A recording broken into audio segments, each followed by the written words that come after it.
तो आज मैं आपको एक अनोखी रहस्यमय कहानी सुनाऊंगा। अगर आप चैनल पर नए हैं तो अभी सब्सक्राइब कर ले तथा कहानी पूरा देखे। अंत में एक अनोखा रहस्य छुपा है। धन्यवाद। तो सुनिए। प्राचीन काल की बात है, जब सृष्टि में रूप और अरूप, आकार और निराकार के बीच एक गहरा रहस्य छिपा था। इसी काल में एक शिल्पकार था जिसका नाम तक्षक था। तक्षक अपनी कला में इतना कुशल था कि वह पत्थर को भी जीवंत बना देता था, लेकिन उसके मन में एक गहरा असंतोष था। तक्षक का मानना था कि रूप ही सर्वोपरि है। वह देखता था कि संसार में हर वस्तु को उसके आकार से ही पहचाना जाता है।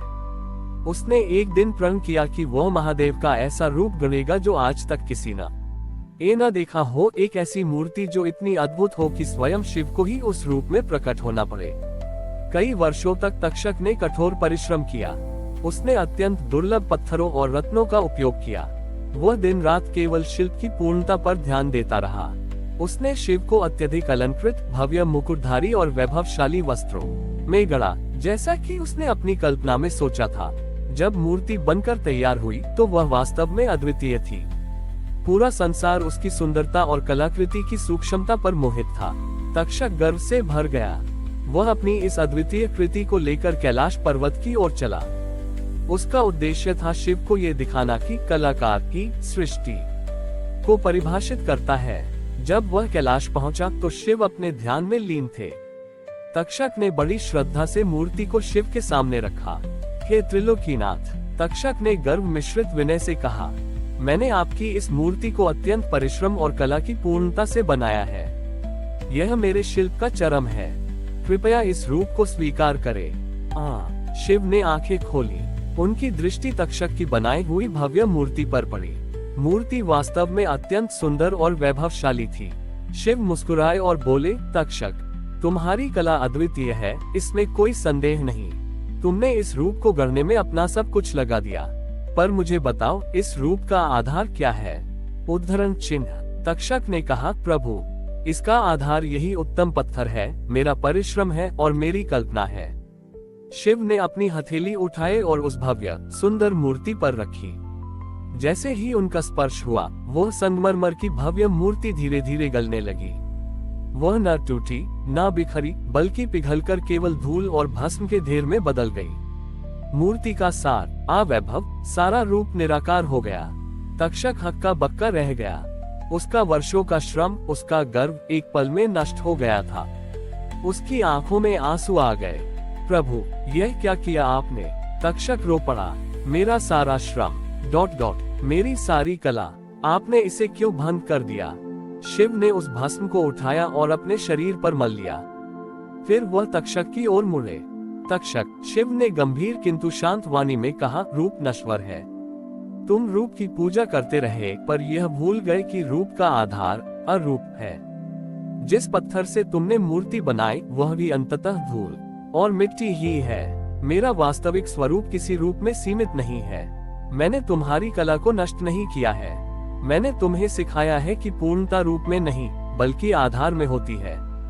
मैं अपनी पहचान मुकुट और वस्त्रों से नहीं, बल्कि भस्म से रखता हूँ, जो नश्वरता की स्वीकृति है। जो मेरा निराकार स्वरूप बड़ी इकार करता है, वही मुझे पाता है। शिव ने तक्षक को उपदेश दिया कि कला और शिल्प को केवल नश्वर रूप पर केंद्रित करने के बजाय उसे आंतरिक सत्य और निराकार ब्रह्म की अभिव्यक्ति का माध्यम बनाना चाहिए। तक्षक को अपनी गलती का बोध हुआ।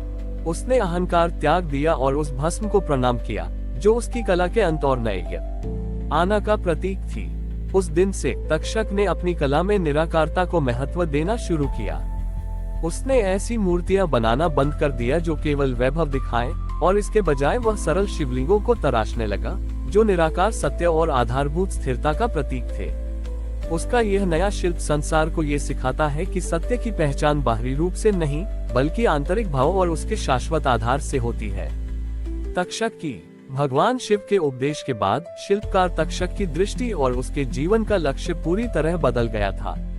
उसने कैलाश पर्वत से वह पवित्र भस्म लेकर, जो उसकी नष्ट हुई भव्य मूर्ति से बनी थी, वापस पृथ्वी लोक की ओर प्रस्थान किया। वह अब केवल कारीगर नहीं था, बल्कि निराकार सत्य का संदेशवाहक बन चुका था। तक्षक ने अपने गांव लौटकर अपनी पुरानी कार्यशाला को पूरी तरह से बदल दिया। उसने सभी अलंकृत औजारों को हटा दिया और अब केवल सादे धारदार औजारों का उपयोग करता था। उसका नया काम सरल और शुद्ध शिवलिंगों को तराशना था। वह हर शिवलिंग को तराशते समय शिव के वचनों को याद करता था, रूप नश्वर है, आधार शाश्वत। उसकी यह नई कला शैली धीरे धीरे लोकप्रिय होने लगी, क्योंकि उसके शिवलिंगों में एक अजीब सी शांति और स्थिरता महसूस होती थी, जो पहले की भव्य मूर्तियों में नहीं थी। लोग उन शिवलिंगों को पूजते थे और महसूस करते थे कि वे सीधे ब्रह्म के निराकार स्वरूप से जुड़े हैं। लेकिन तक्षक की परीक्षा अभी बाकी थी। उसी राज्य में चित्रलेख नाम का एक प्रसिद्ध चित्रकार था, जो तक्षक के पुराने काम का बहुत बड़ा प्रशंसक था। चित्रलेख का मानना था कि कला का अर्थ ही रंग, भाव और अभिव्यक्ति है। जब उसने तक्षक के नए सादे शिव लिंगों को देखा तो वह अत्यंत क्रोधित हुआ। चित्रलेख तक्षक के पास आया और उपहास करते हुए बोला, तक्षक, तुम्हारी प्रतिभा को क्या हो गया है? तुम एक समय में शिव को अद्भुत और जीवंत रूप देते थे और अब तुम केवल गोल नीरस पत्थरों को गढ़ रहे हो। क्या तुम्हारी कला मर गई है? बिना रूप और रंग के कला का क्या मूल्य है? तक्षक मुस्कुराया। उसने चित्रलेख को एक छोटा सा बिना तराशा हुआ पत्थर दिया, जो आधा तराशा गया था। चित्रलेख जी, तक्षक ने शांत भाव से कहा, मैं अब रूप नहीं, बोध करता हूँ। तुम मेरी कला को मूर्खता कह सकते हो, पर मैं तुम्हें एक चुनौती देता हूँ। इस पत्थर को देखो, मैं इसमें शिव के निराकार स्वरूप को देखता हूँ। तुम अपनी कला का उपयोग करो। इस पत्थर पर ऐसे रंग और रूप उकेरो कि यह शिव का अंतिम, संपूर्ण और सर्वोच्च रूप बन जाए।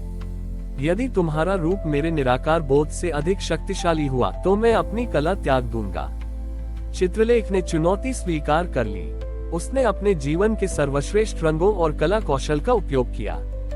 कई महीनों तक उसने उस छोटे पत्थर पर शिव के सारे रूप, उनके तांडव, उनकी समाधि, उनकी भव्यता को इतनी बारीकी से उकेरा कि वह पत्थर एक चमत्कारिक लघु कलाकृति बन गया। जब उसने वह पत्थर तक्षक के सामने रखा तो वह अद्भुत था। रंग, भाव और रूप की पूर्णता का वह एक ऐसा उदाहरण था जिसे देखकर स्वयं देवता भी मोहित हो सकते थे।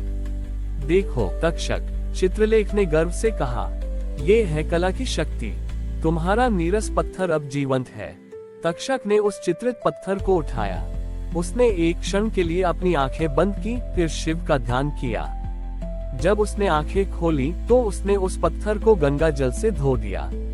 जैसे ही पानी उस पत्थर पर पड़ा, चित्रलेख के उकेरे हुए सारे रंग धुल गए, सारी नक्काशी धुल गई। अंत में वह पत्थर फिर से साधारण, बिना तराशा हुआ पत्थर बन गया, जैसा वह पहले था।